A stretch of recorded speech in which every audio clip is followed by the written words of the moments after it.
Peran perempuan dalam bisnis dan keluarga. Itu topik spesifik kita malam hari ini. Smart Listener bersama dengan teman-teman dari komunitas tangan di atas, khususnya TDA perempuan. Gitu ya, yang ternyata ini adalah salah satu bagian dari komunitas tangan di atas gitu ya. Gimana sih mereka mewadahi perempuan itu biar bisa punya peran yang maksimal gitu ya, baik di bisnis dan keluarga. Karena kan kalau kita bicara perempuan ya, sister sesama perempuan nih, suka curhat gak sih teman-teman di TDA perempuan itu? Pasti. Oh, kayak sudah kebutuhan khusus ya kayak. Iya. Oh, jadi TDA perempuan itu adalah tempat curhat gitu. Cari teman curhat. Biasanya apa sih yang dicurhatin? Ya paling tentang bisnis, keluarga. Bisnis, keluarga.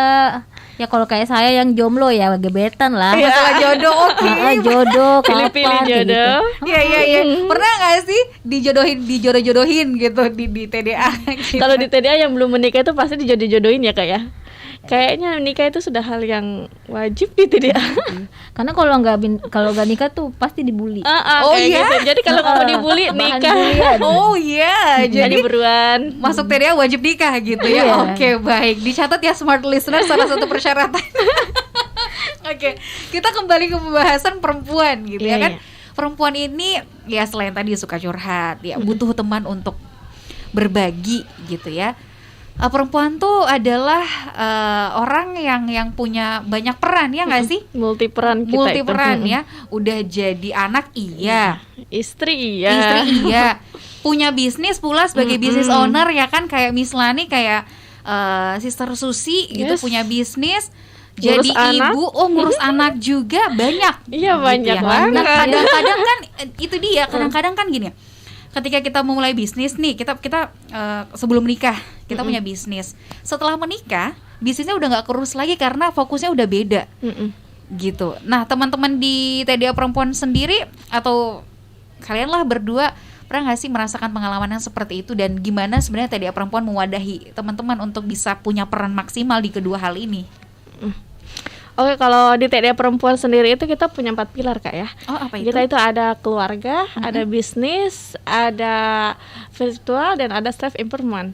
Jadi memang kalau sebenarnya itu perempuan, ketika kita sudah menikah, kalau kita ketemu sama pasangan yang satu visi, itu insya Allah akan aman-aman saja kak.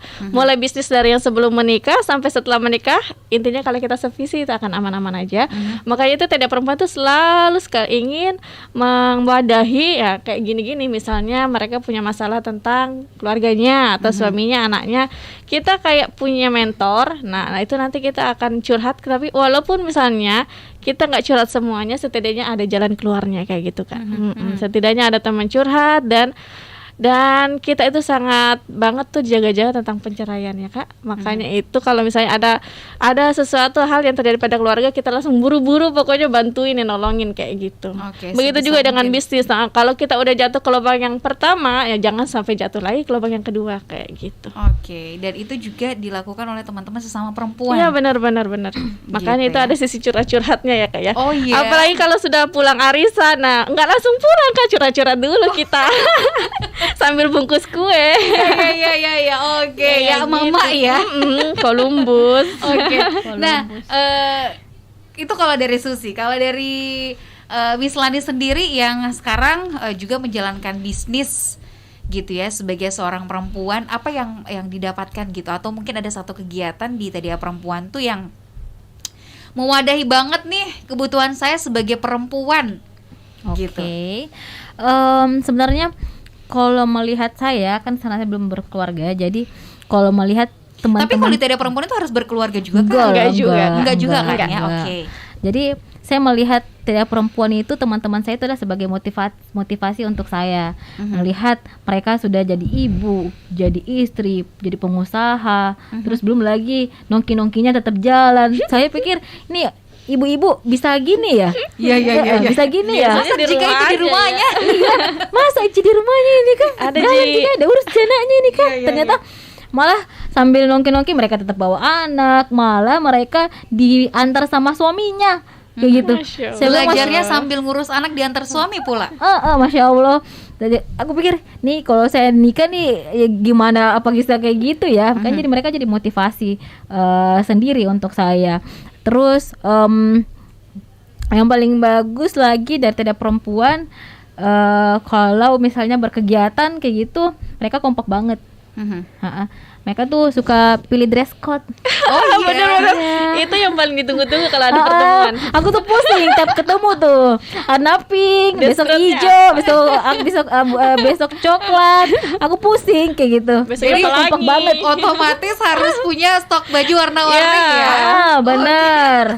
Order Merah biasa ibu-ibu. Tapi mungkin itu salah satu bagian dari self improvement ya. Benar. Di apa namanya disebutkan bahwa ternyata TDA perempuan tuh punya 4 pilar self improvement, begitu ya. Berarti kalau untuk kayak skill-skill pengembangan diri semuanya ada, belajar bareng-bareng di TDA perempuan. Iya benar ya. Terus selain itu, nah ada pilar apa lagi tadi? Family, bisnis, bisnis dan juga spiritual. Boleh nggak sih disebutin apa-apa kegiatan yang dihadirkan di pilar-pilar tersebut yang sampai sekarang tuh mewadahi perempuan-perempuan ini untuk bisa balance perannya?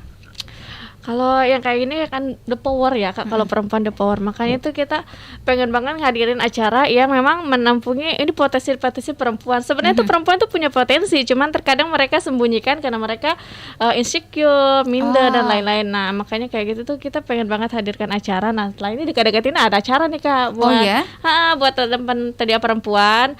Terus juga nanti kan kita misalnya ketika ada kegiatan seperti itu, bukan hanya TDA perempuan saja yang kita ikutkan Kak. Jadi selain TDA perempuan, member perempuan dari perempuan-perempuan yang ada di seluruh Nusantara itu bisa ikut Kak. Nah, memang itu tujuan kita membuat perempuan-perempuan itu hebat di mata dunia kayak gitu. Wih, luar biasa. Kita bukan mau menyaingi laki-laki ya Kak, tapi kita mendampingi sekali lagi. Nah, gimana? Ini kan kita di Indonesia ya. Walaupun kita sudah sama-sama mengakui emansipasi wanita itu sangat penting dan posisi wanita memang diperhitungkan ya.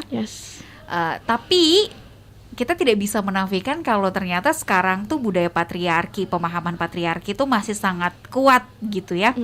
Ada yang mengatakan adalah perempuan di dapur mau kode gitu. Nggak usah mau urus bisnis, ada di suamimu ini dan lain sebagainya gitu. Teman-teman sebagai member TDA perempuan tuh menanggapnya seperti apa sih? Atau pernah mungkin mengalami hal-hal seperti itu di kehidupan ya, dinyinyirin atau dan lain sebagainya? Ya pernah, kalau saya sendiri pernah. Contoh kecil aja, nyetir mobil ya. Pasti kalau dibilang, perempuan yang nyetir pantas, perempuan yang nyetir pantas. Kenapa itu Kak? Kenapa tahu kalau perempuan yang nyetir? Dia tuh anggap remeh, remeh. Sen kanan belok kiri. Iya. Ibu-ibu. Gak tahu aja ini kan jadi dimaklumi. Sopir antar daerah kayak gitu. Terus. Kan kayak gitu kan sekarang udah beda kali ya. Sekarang malah banyak laki-laki yang gak tahu nyetir. Seperti yang Kak Susi bilang, ya kita ini sebagai pendamping. Malah yang saya pikir adalah kalau kita nggak ikut andil di TDA perempuan, nih pas suaminya lagi pusing-pusing gimana nih, curhatnya gimana nih, nyambung nggak? Pengen jangan sampai suaminya ngomong bisnis, istrinya bengong-bengong kayak gitu, kan? Ya, gitu, pengen ada masalah di bisnis, istrinya iya aja, padahal kan sebenarnya berumah tangga itu butuh bertukar pendapat. Iya, satu tim ya. Iya, benar. Iya, cocok juga sih, karena kan seperti tadi yang dikatakan, bukan untuk menyaingi tapi mendampingi gitu ya. Ketika misalnya pasangan atau orang-orang di sekitar kita yang which is laki-laki lagi ada masalah khususnya di bisnis gitu, kita bisa jadi satu tempat untuk bertukar pikiran dan mendapatkan solusi, bukan malah sebaliknya gitu, nggak tahu apa-apa. Dan di situ TDA perempuan hadir ya. Iya, benar-benar. Makanya kan biasa itu kalau misalnya suami kita lagi curhat tentang bisnis, malah kita ikut-ikutan marah. Kayak gitu, malah tambah pusing, kerjaanku lebih banyak kayak gini-gini. Nah, itulah di situ pentingnya bahwa kita perempuan juga harus belajar juga kayak gitu. Iya. Suami belajar, istri belajar. Iya, benar. Dan tumbuhnya sama-sama. Ih, keren. Ya ampun, jadi pengen gabung di TDA perempuan juga. Yuk. Yuk gabung yuk. Nanti kita bahas ya kalau pengen gabung gimana caranya. Terus soal kegiatan tadi sempat disinggung, mereka buat kegiatan apa sih Smart Listener? Kita bahas di sesi selanjutnya ya. Jangan kemana-mana.